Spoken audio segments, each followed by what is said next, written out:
পবিত্র ঈদুল আজহার কিন্তু আর মাত্র কয়েকদিন বাকি। এই কয়েকদিন হাতে রেখেই রংপুরের যে কোরবানি পশুর হাটগুলো রয়েছে সেগুলোতে কিন্তু ব্যস্ততা চলছে। তবে সেরকম আমরা যে উপস্থিতি যেটা লক্ষ্য করা যায় যে ক্রেতা এবং বিক্রেতাদের, সেটি কিন্তু এখন পর্যন্ত লক্ষ্য করা যায়নি। যেরকমটি দেখতে পাচ্ছেন আমার পিছনে যেই লালবাগের যে হাটটি রয়েছে সেই হাটে কিন্তু যে গরুর হাটে বর্তমান আমি আছি, যে বিভিন্ন ধরনের ছোট বড় মাঝারি থেকে শুরু করে বিভিন্ন ধরনের গরু কিন্তু এখন এই হাটে তোলা হয়েছে। এই হাটে যারা ক্রেতা বিক্রেতা যারা এসেছেন তারা কিন্তু একে অপরে বিভিন্ন ধরনের কথা বলছেন, অর্থাৎ ক্রেতারা যে একদিকে বলছেন যে যারা বিক্রেতা আছে তারা বেশি দাম বলছেন এবং বিক্রেতা বলছেন যে তাদের যে দামটি ক্রেতারা বলছেন সেটিতে তারা সন্তুষ্ট নয়।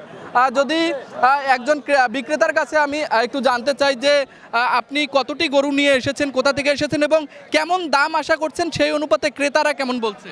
আমার বাসা এখানেই পাশাপাশি ঘোড়াঘাটে বাসা, আর আমি এই দুইটাই 3 বছর থেকে পুষতেছি।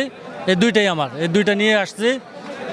দাম করতেছে কিন্তু আগের বছরের চেয়ে কিছুটা কম, আশাবাদী ভালো হবে। তারপর দর্শক যেরকমটি বলছেন যারা বিক্রেতা খামারি আছেন তারা কিন্তু দামে একটু হতাশ, কেননা যে দামটি ক্রেতারা বলছেন সেই দামটি কিন্তু তারা আশা করছে না, তারা কিন্তু আরও বেশি আশা করছেন। যদি আমি একটু আর একজন বিক্রেতার কাছে, যদি একজন খামারির কাছে যদি জানতে চাই যে আপনি গরুর কেমন দাম আশা করছেন এবং হাটে ক্রেতার পরিমাণটি কেমন, যদি একটু জানাতেন।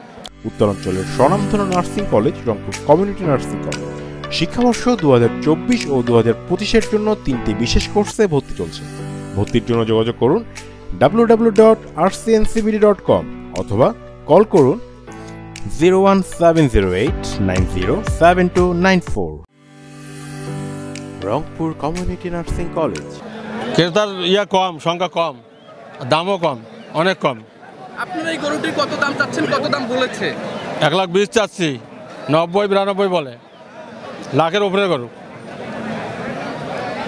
দর্শক যেরকমটি বিক্রেতারা বলছেন যে তারা দাম নিয়ে কিন্তু একদমই হতাশ। যদি একজন ক্রেতার কাছে একটু যাই আমি, যে যদি একজন ক্রেতার কাছে যদি জানতে চাই যে দাম নিয়ে কীরকম দেখছেন আপনারা মোটামুটি এই যে গরুর বাজারে, বিক্রেতারা বলছেন যে দামে তুলনামূলকভাবে অনেক কম দাম বলছেন ক্রেতারা, সেদিক দিয়ে আপনারা কি বলবেন? গরুর আকার ভেদে কীরকম দাম চাওয়া হচ্ছে এবং সেই দামে সন্তুষ্ট কিনা আপনারা?